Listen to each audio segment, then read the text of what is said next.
date, sepse herën e parë me datën 7 prill unë ju drejtova duke pas parasysh për të pasur një leje për të lëvizur për t'ikur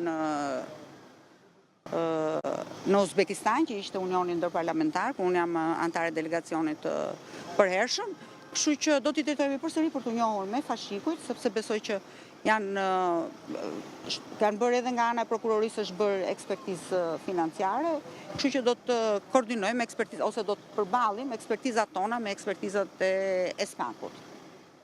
Në këto hetime të kryera deri tani zonja Kryemadhe dhe besoj ju keni marrë dieni për një pjesë tyre. A ka persona të tjerë të cilët mund të jenë të dyshuar në këtë çështje apo vijojnë të jenë të njëjtët? Shiko, unë nuk kam ndonjë interes shumë të madh për sa i përket dyshimeve, unë vazhdoj të qëndroj qëndrimeve të mia, po themi, sigurisht që në çdo drejtim që mund të mendohet, po themi që për të ndihmuar dikë, për të bërë diçka mund të quhet shkelje ligji, por nga ana ime unë shikoj dhe vazhdoj të jem përsëri partizane e ndihmesës të njerëzve për të ndihmuar, për të krijuar hapësirat e tyre, aty ku ato kanë, po themi, shkelje ose vonesa nga më të ndryshme, sepse kjo është njerëzore, sigurisht që në një ambient si Shqipëria, në një fshat të vogël, marrëdhëniet tona me njerëzit janë të ngushta, lidhemi me njëri tjetrin, ndihmojmë njëri tjetrin në mënyrë, po themi, të drejt për drejt ose edhe reciproke. Kështu që nuk mendoj që ka ndonjë gjë, por sido që të jetë,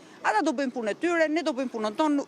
Është një proces i cili për mua ka kohën e vet dhe thash, do gjithmonë do një durim strategjik për t'i çuar gjërat përpara.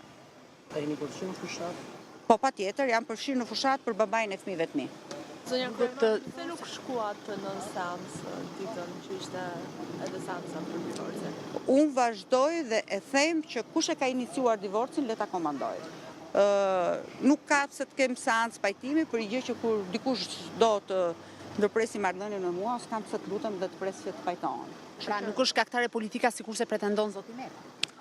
Unë mendoj që ishte justifikimi, kështu që për mua s'ka si gjë, domethënë. Për shkak të politikës nuk shkatërrohet familja. Pa do keni të njëjtin intensitet në angazhimin tuaj elektoral ndaj zotit Meta? Patjetër, ndoshta bërë në zgjedhje të shkuara? Patjetër, ndoshta e çik më shumë për shkak të fëmijëve, sepse janë fëmijët ata që janë me mua në çdo hap, në çdo takim, i kam marrë si dëshmitar në të gjitha takimet që unë bëj, duke pas parasysh që stafi i ngushtë i zotit Meta me paturpsinë më të madhe, shkojnë dhe thonë që mos dëgjoni Monikën se kërkon vot për PS-n, kur në të vërtetë pa aftësia e tyre për të shkuar derë më derë tek njerëzit, është në një justifikim të tillë, prandaj edhe nëpërmjet jush përsëri përfitoj nga rasti për të bërë thirrje të gjithë antarëve të LSI-s, të vjetrit, të rinjt, të gjithë atyre miqve të ngushtë të Monikës, të Ilir Metës, kudo që janë, që në datën 11 maj të votojnë Ilir Metën, duke pasur parasysh pavarësisht marrëdhënieve personale që kemi, qoftë unë apo qoftë edhe shumë të tjerë me mua apo me Ilir Metën, mendoj që sot është më e rëndësishme për ta çuar votën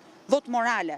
Ndërsa se çfarë thon zyrtarët apo mercenarët që e kanë uzurpuar apo kanë izoluar drejtimin e Partisë së Lirisë, ti anashkalojnë, ti harrojnë dhe vetëm të ecin përpara, sepse në fund ditës zonja Kryemadhe, kur flisni për mercenare dhe për disa persona që janë pranë zotit Meta, mund na sqaroni kënën kuptoni? Rrogtarët, mjafton të hyni dhe shikoni kush ka bordero tek Partia e Lirisë, atë që ne nuk e kemi pasur asnjëherë në jetën tonë, ata janë mercenarët. Ju besoni më shumë që do angazhoheni tek Ilir Meta apo besoni tek fryma e lëvizjes partijake që ai ka? Unë besoj tek kthjelltësia politike e Ilir Metës.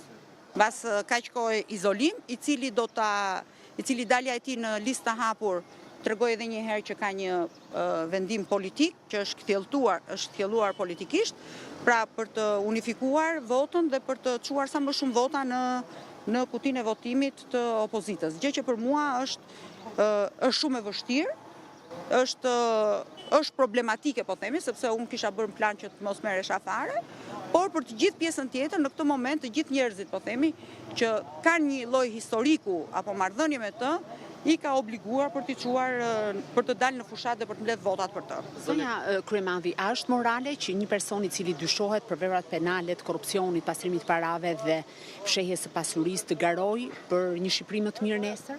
Patjetër që është morale, biles është shumë e moralshme, duke pas parasysh në këtë sistem që ne jemi sot, ku e dim shumë mirë që ne kemi bërë një sistem drejtësie për të dhënë drejtësi për qytetarët, ne nuk kemi bërë një sistem drejtësie për të burgosur njerëzit që janë në hetim.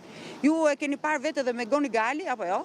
që është një njeri që akuzohet nga qeveria amerikane për influencën ruse, u gjykuar në gjendje të lirë, ju dha vendimin dhe mbas 4 muajsh shkoi dhe për të kryer dënimin. Pra ne i burgosim njerëzit vetëm se janë në hetime dhe më pastaj bëjmë gjëra të tjera që e kërkojmë për ta larguar nga politika. Unë jam e bindur që rrëmbimi i Ilir Metës është bërë me urdhër të një gruaje që ka pasur inat personal me Ilir Metën, që sot është askushi Yuri Kim, e cila i premtoi po themi parajsën mbi tokë institucionit të drejtësisë, nga ana tjetër edhe Edi Ramës i dha një mundësi për treguar që hakmarrjen e tij personale e kryen në mënyrë perfekte me institucionin e drejtësisë. Kështu që kjo është një gjë që për mua sistemi i drejtësisë mund të jetë i shumëpritur dhe i kërkuar, siç e kërkojnë që të gjithë, por nga ana tjetër mos harroni që thash, ne nuk kemi kërkuar një sistem drejtësie që të burgosim 300 veta apo 3.000 veta, por kemi kërkuar drejtësi për shqiptarët. Unë nuk mendoj që sot shqiptarët gjejnë drejtësi më kollaj se ç'kan pas gjetur më përpara. Zona Kryemalli, pas më shumë se 25 vitesh martesë, tashmë jeni divorcuar, si është një fillim i ri për ju? Sigurisht që ajo që s'të vret të bën më të fortë, e para, e dyta duhet të lëshosh çdo gjë që për të fituar gjithçka duhet të lëshosh gjithçka. Kështu që sigurisht që ti duke lëshuar çdo gjë nga e kaluara mund të fillosh diçka të re.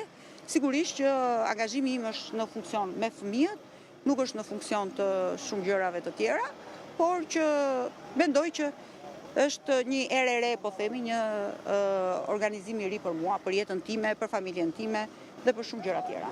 Filmin e përfunduar? Filmin? Jo, akoma nuk e kam përfunduar, se më hyri kjo fushata e pa parashikuar, por nesër kemi lënë jo xhirime, takim, prova, por sigurisht bashkangjitëm bashkë edhe me kërkesën për vota për stafin e filmit, kështu që faleminderit, kalofshi mirë.